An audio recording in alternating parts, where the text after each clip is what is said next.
Hi friends, welcome back to my YouTube channel. ನಾನು ನಂದಿನಿ ಶ್ರೀಕಾಂತ್. ಇವತ್ತು fish ತವಾ ಫ್ರೈನ ಈಸಿಯಾಗಿ ಹೇಗೆ ಮಾಡ್ಕೊಳ್ಳೋದು ಅಂತ ನೋಡ್ಕೊಳ್ಳೋಣ ಬನ್ನಿ. ಮತ್ತು ತುಂಬ ಸಿಂಪಲ್ ಕಂಡ್ರಿ, ಇದು ತುಂಬ ಚೆನ್ನಾಗಿರುತ್ತೆ. ಟೇಸ್ಟ್ ಅಂತ ಹೇಳೋಕ್ಕೆ ಆಗಲ್ಲ. ಮನೇಲಿರುವ ಇಂಗ್ರೀಡಿಯೆಂಟ್ಸ್ನೇ ಬಳಸ್ಕೊಂಡು ಹೇಗೆ ಮಾಡೋದು ಅಂತ ನೋಡ್ಕೊಳ್ಳೋಣ. ತವ ಮೇಲೆ ಹಾಕಿದ ತಕ್ಷಣ ಕಿತ್ಕೊಂಡು ಬರ್ತಿರುತ್ತಲ್ವ ಫಿಶ್ಶು, ಆ ಥರ ಏನೂ ಆಗಲ್ಲ, ತುಂಬ ಚೆನ್ನಾಗಿ ಬರುತ್ತೆ. ತವ ಮೇಲೆ ಹಾಕಿದ ತಕ್ಷಣ ಒಬ್ಬೊಬ್ಬರು ಫಿಶ್ ಎಲ್ಲ ಕಿತ್ತೋಗೋದು ಹಾಗೆಲ್ಲ ಆಗ್ತಿರುತ್ತಲ್ವ. ಈ ಥರ ಒಮ್ಮೆ ಮಾಡಿ ನೋಡಿ, ತುಂಬ ಚೆನ್ನಾಗಿರುತ್ತೆ. ಟೇಸ್ಟ್ ಅಂತ ಹೇಳೋಕ್ಕಾಗಲ್ಲ, ಅಷ್ಟು ಚೆನ್ನಾಗಿರುತ್ತೆ. ನೀವು ಕೂಡ ಒಮ್ಮೆ ಟ್ರೈ ಮಾಡಿ. ಬನ್ನಿ ಹೇಗೆ ಮಾಡೋದು ಅಂತ ನೋಡ್ಕೊಳ್ಳೋಣ. ಈಗ ನಾನು ಇಲ್ಲಿ 1.5 kg ಫಿಶನ್ನು ತೊಗೊಂಡು ಇಟ್ಕೊಂಡಿದ್ದೀನಿ, ವಾಶ್ ಮಾಡಿ. ನೋಡ್ತಾ ಇರ್ಬೋದು. ಈಗ ಈ ಫಿಶ್ನ ನೀಟಾಗಿ ವಾಶ್ ಮಾಡಿ ಎತ್ತಿಟ್ಕೊಂಡಿದ್ದೀನಿ. ಇವಾಗ ಇದಕ್ಕೆ ಏನೇನು ಬೇಕು ಅಂತ ನೋಡ್ಕೊಳ್ಳೋಣ ಬನ್ನಿ. ಈಗ ನಾನು ಇದಕ್ಕೆ 2-3 ಟೇಬಲ್ ಸ್ಪೂನಷ್ಟು ಕಾರ್ನ್ಫ್ಲೋರ್ನ ತೊಗೊಳ್ತಾ ಇದ್ದೀನಿ. ನೋಡ್ತಾ ಇರ್ಬೋದು. ಈ ಕಾರ್ನ್ಫ್ಲೋರ್ ತೊಗೊಂಡ್ಮೇಲೆ ಇದಕ್ಕೆ ನಾವು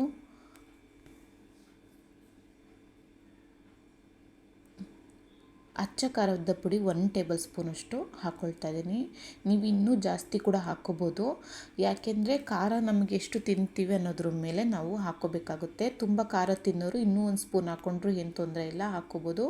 ಇದಕ್ಕೆ ಅರ್ಧ ಟೇಬಲ್ ಸ್ಪೂನಷ್ಟು ನಾನು ಅರಿಶಿನ ಪುಡಿನೂ ಕೂಡ ಹಾಕ್ಕೊಳ್ತಾ ಇದ್ದೀನಿ. 1 ಟೇಬಲ್ ಸ್ಪೂನಷ್ಟು ಶುಂಠಿ ಬೆಳ್ಳುಳ್ಳಿ ಪೇಸ್ಟನ್ನು ಕೂಡ ಹಾಕ್ಕೊಂಡಿದ್ದೀನಿ.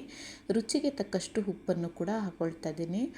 ಇನ್ನೇನೂ ಇಲ್ಲ, ಇದಕ್ಕಿಷ್ಟೇ ಹಾಕ್ಕೊಂಡಿರೋದು ನಾನು. ತುಂಬ ಚೆನ್ನಾಗಿರುತ್ತೆ, ಮಾತ್ರ ಸಖತ್ತಾಗಿ ಬರುತ್ತೆ ಫಿಶ್ ಅಂತೂ. ಏನು ಕಿತ್ತೋಗೋದು ಮಾಡೋದು ಏನೂ ಆಗಲ್ಲ, ಚೆನ್ನಾಗಿರುತ್ತೆ ಟೇಸ್ಟ್ ಕೂಡ. ಈಗ ಇದಕ್ಕೆ ನಾನು ಹುಣಸೆ ಹಣ್ಣಿನ ನೀರನ್ನು ಹಾಕ್ಕೊಂಡು ಕಲಿಸ್ಕೊಳ್ತಾ ಇದ್ದೀನಿ. ಇದಕ್ಕೆ ನೀರು ಹಾಕ್ಕೊಂಡು ಕಲಿಸ್ಕೋಬಾರ್ದು. ಹುಣಸೆ ಹಣ್ಣಿನ ನೀರು ಇರುತ್ತಲ್ಲ, ಅದನ್ನು ನಾನು ಕಿವುಚಿ ಇಟ್ಕೊಂಡಿದ್ದೆ, ಅದನ್ನು ಹಾಕ್ಕೊಂಡು ಕಲಿಸ್ಕೊಳ್ತಾ ಇದ್ದೀನಿ.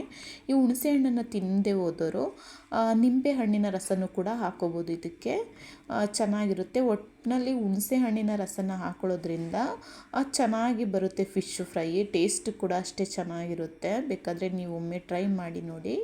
ಈಗ ನಾನು ಅದನ್ನು ಈಗ ಈ ಹದದಲ್ಲಿ ಕಲಿಸ್ಕೊಂಡಿದ್ನಲ್ಲ, ಈ ಹದದಲ್ಲಿ ಈ ಥರನೇ ಇರಬೇಕು ಹದ. ಯಾಕೆಂದರೆ ಅತಿ ತೆಳ್ಳಗಿದ್ರೂ ಚೆನ್ನಾಗಿರಲ್ಲ, ಫಿಶ್ಶುಗೆ ನೀರು ಆಗಿಬಿಡುತ್ತೆ. ಹಾಗಾಗಿ ಈ ಥರ ಹದದಲ್ಲಿ ಕಲಿಸ್ಕೊಂಡು ನಾವು ಫಿಶ್ನ ನಾವು ಇಟ್ಕೊಂಡ್ರೆ ಚೆನ್ನಾಗಿ ಬರುತ್ತೆ ಫಿಶ್ಶು. ನೋಡ್ತಾ ಇರ್ಬೋದು. ಈ ಥರ ಕೋಟಿಂಗ್ ಮಾಡ್ಕೊಳ್ತಾ ಇದ್ದೀನಿ ನಾನು. ಈಗ ಎಲ್ಲ ಕೋಟಿಂಗ್ನು ನಾನು ಅದೇ ಥರನೇ ಮಾಡಿ ಎತ್ತಿಟ್ಕೊಳ್ತಾ ಇದ್ದೀನಿ. ನೋಡ್ತಾ ಇರ್ಬೋದು. ಈ ಥರ ಕೋಟಿಂಗ್ ಮಾಡಿ ಎತ್ತಿಟ್ಕೊಂಡಿದ್ದೀನಿ. ಇದನ್ನ 1 ಲಿಡ್ನ ಕ್ಲೋಸ್ ಮಾಡಿ ನಾನು ಒಂದು ½ an hour ರೆಸ್ಟ್ ಮಾಡೋಕ್ಕೆ ಅಂತ ಬಿಟ್ಟಿದ್ದೆ. ಚೆನ್ನಾಗಿ ಉಪ್ಪು ಖಾರ ಎಲ್ಲ ಹಿಡಿಬೇಕು ಅಂದರೆ ಒಂದು ಅರ್ಧ ಗಂಟೆನಾದ್ರು ಹಿಡಿಬೇಕು ಫಿಶ್ಶಿಗೆ.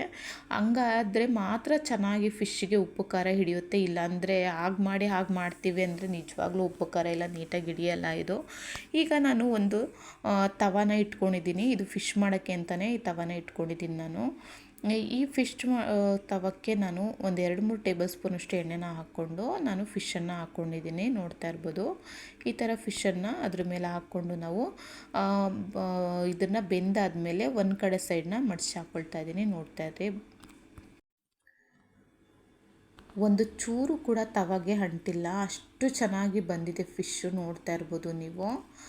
ತುಂಬ ಚೆನ್ನಾಗಿರುತ್ತೆ. ನೀಟಾಗಿ 2 ಸೈಡು ಕೂಡ ನಾನು ಬೇಯಿಸ್ತಾ ಇದ್ದೀನಿ. ನೋಡ್ತಾ ಇರ್ಬೋದು ಫಿಶ್ನ. ತುಂಬ ಚೆನ್ನಾಗಿರುತ್ತೆ. ನೀವು ಕೂಡ ಒಮ್ಮೆ ಟ್ರೈ ಮಾಡಿ. ಯಾರೆಲ್ಲ ನಮ್ಮ ಚಾನಲ್ಗೆ ಸಬ್ಸ್ಕ್ರೈಬ್ ಮಾಡ್ಕೊಂಡಿಲ್ವೋ ಪ್ಲೀಸ್ ಸಬ್ಸ್ಕ್ರೈಬ್ ಮಾಡ್ಕೊಳ್ಳಿ, ಶೇರ್ ಮಾಡಿ, ಕಮೆಂಟ್ ಮಾಡಿ, ನಿಮ್ಮ ಫ್ಯಾಮಿಲಿ ಫ್ರೆಂಡ್ಸಿಗೂ ಕೂಡ ಶೇರ್ ಮಾಡಿ ಅಂತ ಕೇಳ್ಕೊತೀನಿ.